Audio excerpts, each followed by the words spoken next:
All right, Squid Light, welcome to the long-awaited host stack video that I promised at the beginning of break. I've been too lazy to record it until I got home, so we're gonna do it now.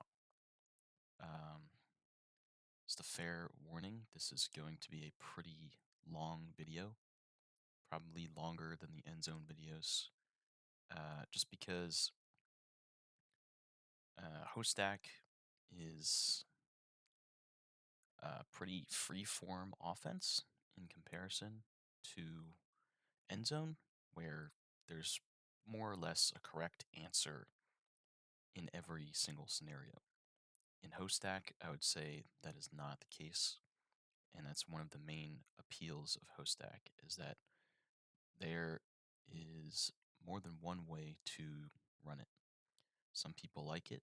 I personally love the freedom that host stack gives you. Some people hate it. They want to have a specific instruction or cut or something to do in every scenario. So if you're one of those people, I apologize because that's just how host stack works. So we're gonna get into it. I'm doing this in one take, so if I start yapping, my bad. But let's look at our starting position with the disc in the middle. Uh, disc right here, blue offense, red defense. You know the drill. Um, As far as positioning for the stack, you'll notice that the stack now goes across the field like so, instead of vertically down the middle of the field like vert stack. And because of this, we are mostly going to be utilizing the under space and the deep space because obviously you're spread out horizontally, so there's not as much leveraging of the open and break side split. Let's look at the handlers now. So disc is in the middle, and there's not really one set way to position yourself as a handler, but I would recommend um, considering yourself an end zone dump and just base your positioning on where you would be if we were in the end zone set. So, like, this guy is on the break side, so he's standing a little bit positive, and this guy is on the open side, so he's standing negative. That's just my general recommendation. It makes it easier for people to know what to do when they're activated as a dump, because we've gone over all of that before. And now let's look at where the defense is standing. Generally, what teams like to do is have the two cutter defenders on the break side shading deep, and then the two on the open side shading under. Because the mark is, in theory, taking away the underside, or the break side unders. So these defenders don't need to worry about that as much. And also, there's some scenarios where if this handler is not very active, this handler defender can also poach this lane as well, but that's not super important to worry about. And sometimes teams will run what's called a safety or a sheriff or a deep, and that's pretty much where this person on the far break side cutter is sort of just leaving them to their devices because they're not really in a position to catch anything at the moment. The mark is taking this lane away directly, and they're just quite far from the disc, so it's very unlikely that they will actually receive it unless this handler pulls off a very nice breakthrough. So they'll be shading deep, but this strategy does not affect how our offense runs in general. It's just something that people do. But that's not going to change how we run our offense for the most part. So let's look at what I would call the first cut. As we mentioned in practice, the two active cutters are the ones that are directly in front of the disc. So between 05 here and 06, they're going to have to coordinate who is going to run deep and who is going to come under. Now, you'll notice that the defenders are giving them a pretty easy decision here. This guy is shading under, this guy is shading deep. So, this guy should run deep, and this guy should come under, because that is what the defense is giving us. This will vary scenario by scenario, of course. Um, but that's probably what's going to happen here. So let's take a look. This guy is running straight deep. You should always run vertically deep because it gives your handler more options for disc placement and puts less stress on the accuracy of the throw. And this guy is cutting from the break side under to the open side. And you see I had this throw come off here. In the meantime, while you are not an active cutter, say you're on the sideline over here or over here, you should start pushing slowly upfield. Because once this guy catches it, now this guy is already deep, so he's not really open at the moment, but he could come under after seeing that the disc has been thrown. But as these two inactive cutters, it's very important that you are paying attention and engaged. You don't necessarily have to be actively cutting 24/7, but you need to be engaged with the rest of the offense to make sure that when the time is right, you are ready to make your cut. And you also need to be engaging your defender. If you just stand over here and you're like, oh, I'm not going to get it, and you just stand still and do nothing, your defender is going to completely disregard you and go poach somebody else and make it harder for them to get open. So, as an inactive cutter, your job is to keep your defender with you, make them focused on you, and prepare to be a continuation once one of the active cutters catches it. So you'll start slowly pushing upfield here. And you'll see where now that the disc has been caught, we're kind of not in a hoe stack shape anymore. And this is what I would call filling in the blanks. Once the disc has been caught, you're going to either be pushing upfield or relocating and filling in what needs to be filled in. Again, this is not very rigid like vert stack, where if you cut, then you just clear to the bottom of the stack.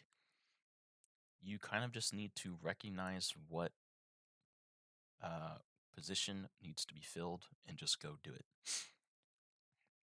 So this requires a lot of communication with your teammates, because if there is a cutting spot in the middle, say right here, where this cutter used to be, that is now open, there's a few different people that could come and fill this spot. This guy cutting deep could come under and fill that spot. This guy over here could push over and fill this spot, and this handler could come up. Or this handler could just come straight in this space and fill that position. So while there is no specific rule for who has to fill in where, because there's just so many configurations that are possible, the system is communicating. That is the system.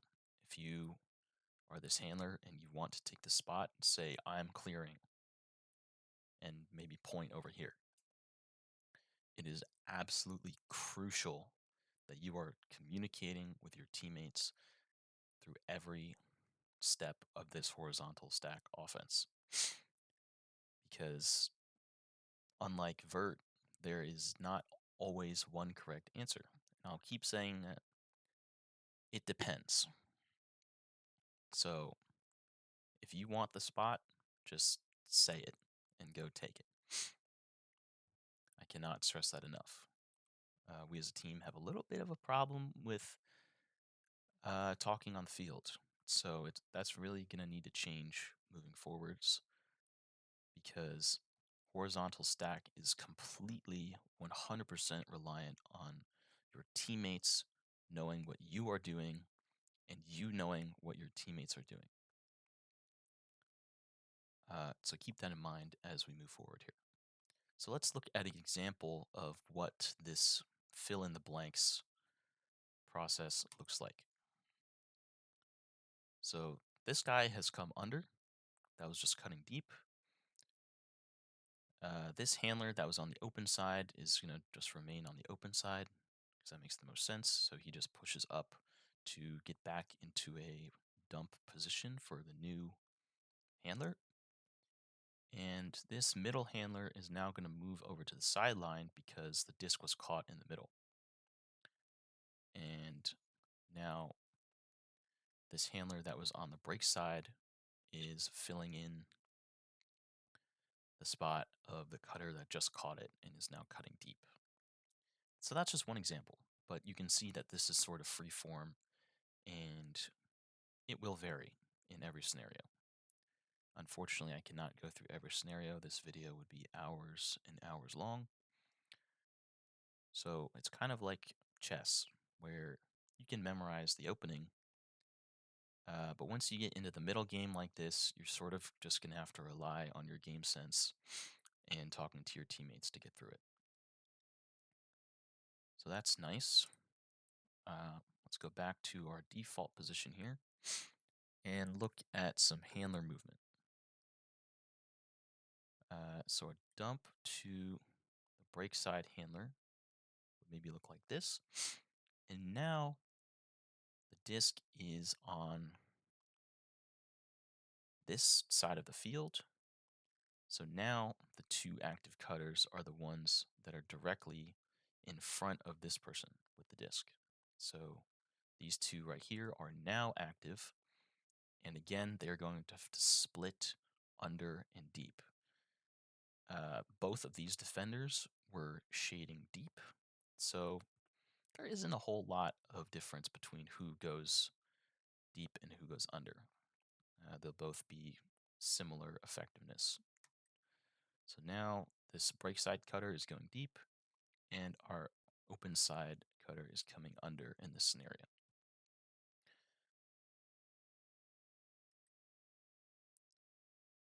Let's look at what happens when we swing it back to the middle of the field. So when we swing it from a sideline handler to a middle handler, this is what we call the game on cut. So we swing it to the middle, and now we're looking to swing it all the way to the other side of the field. But the problem is this handler's defender is already kind of tight on him, and he's more set up to be a dump rather than a continuation swing because he was back here. So maybe he'd have to come up and get it, but it's a little bit dubious. So instead, what this guy is going to do is clear out, and the furthest cutter is going to come fill in and receive this continuation swing. So that will look like this. This guy cuts up line and just gets out of the way, and this guy will come under and theoretically receive this continuation. And now we have to, again, fill in the blanks.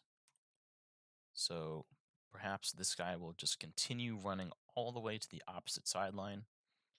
And this guy who is just there is going to move over one. This guy will move over one. And this guy will move over one. And these handlers will just stay. So this is a pretty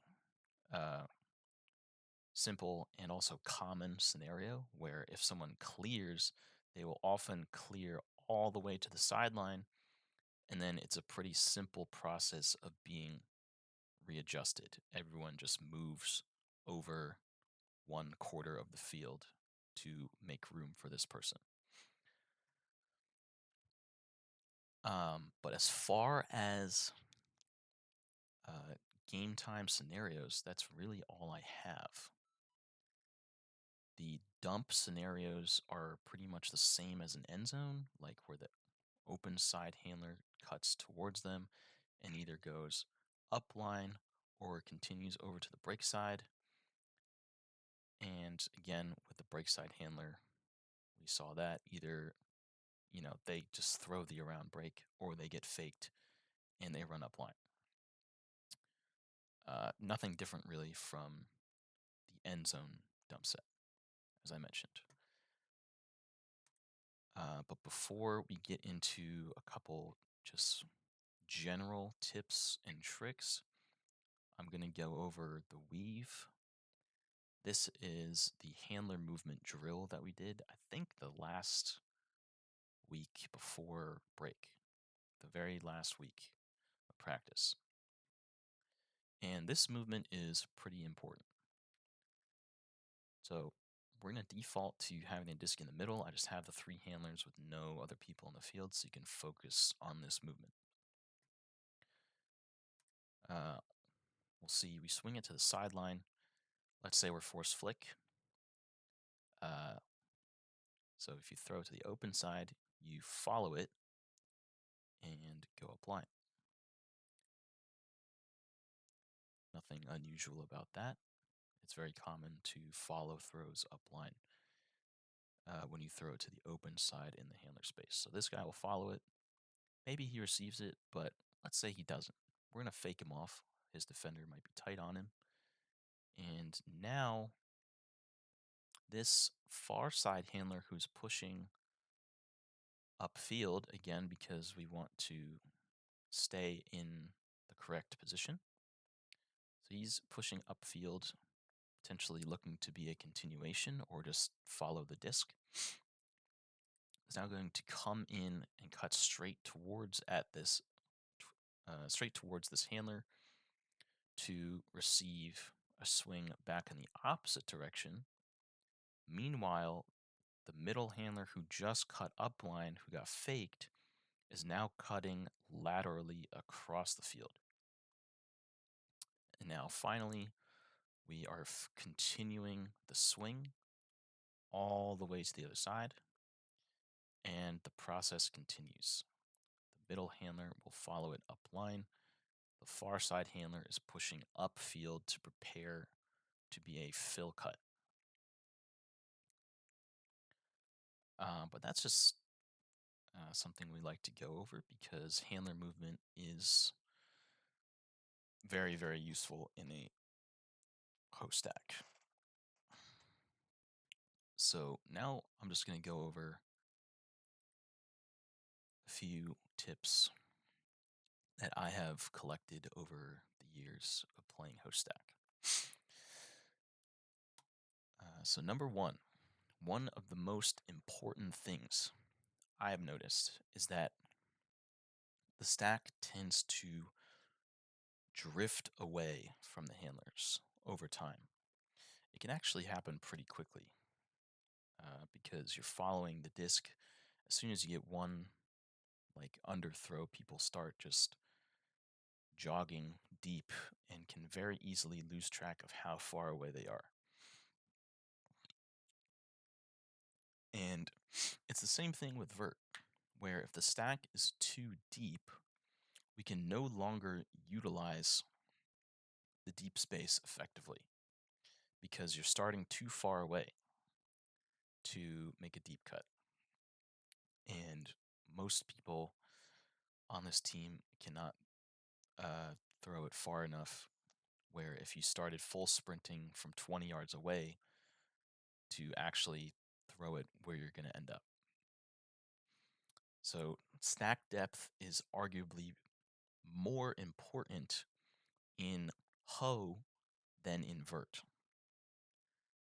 because we are utilizing the vertical space to get open. Remember I mentioned before that we're sort of utilizing the under and deep space. So if the stack is too deep, you're taking away potentially more than 50% of your available, actually useful cutting space. So it is crucial that you're staying close enough to your handlers that a deep cut is still viable. You should be roughly as far as the stack setter or the bottom of the stack would be in a vert stack. Maybe slightly further. I'm talking 10 to 12 yards away from your handler. Any more than that, and you risk uh, just being too far away. Number two, you should always be engaging a defender. Something different about host stack from vert, besides the obvious configuration change, is that there are two active cutters at a given time instead of one, and two inactive cutters. So if you're not one of those two active cutters, you need to make their job easier by keeping your defender looking at you. You should be pushing upfield slowly, and again, prepare to be a continuation. If one of your active cutter catches it and you're off in La La Land because you're on the far break sideline and you think, oh, I'm not going to get the disc, now you're leaving them out to dry. As soon as they catch it, they're going to look upfield and see nobody there. So you have to stay engaged. That doesn't always mean you're cutting all the time, but you're ready to cut at any time. So that is very important. Number three, move with purpose. I find that it's very easy for people who have never played host stack before to kind of just get lost in the chaos and not really know where to go or what to do. So they start sort of just jogging around. And you need to ask yourself in these scenarios, what are you doing? And if you don't know the answer to that question, you're doing something wrong. There's no time for you to sort of just be jogging around the middle of the field in a host stack. It's going to interrupt the flow of the offense. And at that point, you just need to clear. So you're cutting and clearing at 100%, of course, as you always should be. And if you don't know what you're doing at a given time, my best advice to you is to just get out of the way. Whether that be running to the far sideline and sort of letting your teammates fill in to the active side of the field, or kind of just hanging out in the backfield, maybe. But that's the best advice I can give. You are more useful to the team, uh, kind of just dragging a defender with you out of the way if you don't know what you're doing at a given time. So keep that in mind. Number four, communication is the system. I said that before. People like to come up and ask me during practice, what should I do in this scenario? And my answer to them every single time is going to be, it depends. Because the flow of a host stack is so dynamic and fluid and sort of free form that there could be multiple correct answers. So the answer is, it depends. But whatever you decide to do, you have to tell your teammates what you are doing. For example, if you notice that there's a handler spot that is empty and you have 5 cutters downfield, somebody has to communicate to the rest of them, hey, I'm going to the backfield. I'm going to be the handler. I got it. Because otherwise, people are going to see that void and attempt to fill it at the same time. Now you have four handlers and three cutters. That's no good either. So, whatever you're going to do, you need to announce what you're doing to your teammates. I don't care if the other team hears you, it really doesn't matter. And tip number five, this sort of just summarizes what I've been saying so far, but theory will only take you so far. Host stack is inherently reactive to the events that happen during the flow of the offense. Uh, vert stack is pretty rigid. There's always going to be a cut from the top of the stack after another person from the top of the stack just caught it, and so on and so forth. So you're going to be reacting to different conditions every single point that you play host stack. And you kind of just need to remember your fundamentals and utilize your game knowledge to make the best decision. Again, like chess, once you get out of the opening that you memorize, i.e., the base position that I just showed you, and into the middle game, you are completely relying on instinct. And you have to identify the best play to make based on what you see. And that's really the best advice that I can give you. Finally, here are some reasons why I like host stack more than vert stack.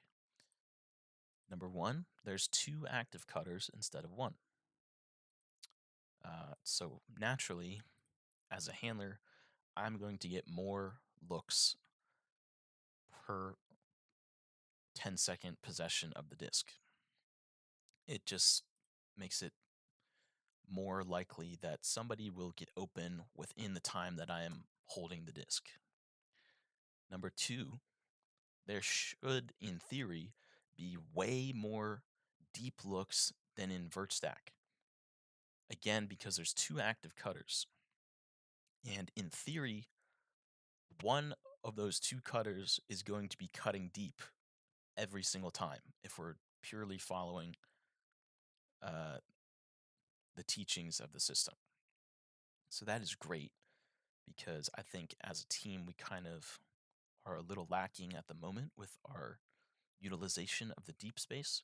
So this transition to host stack should hopefully help with that. And number three is that there's better flow and continuation. Again, this is assuming that people are familiar with host stack. In the beginning, the flow is not very great. That's just the truth. But as you become familiar with it and build chemistry with your teammates, every time you look upfield after catching the disc, there is somebody open. And that is what I love about it because in vert, you catch it and you look upfield. If the one person who is designated to cut does not get open, the offense kind of stalls out. It sort of slows down. You have to go straight for a reset with your handler, and vert is kind of just, it's slower. It's a more patient offense. So that is why I like host stack more than vert stack. I think a lot of the rookies are going to be a bit hesitant at first. They like more structure, but I promise you, once you learn this system and get familiar with it, get familiar with your teammates, you're gonna have a great time. And I think historically, Squid LITE has been much, much more effective in horizontal stack than vert stack.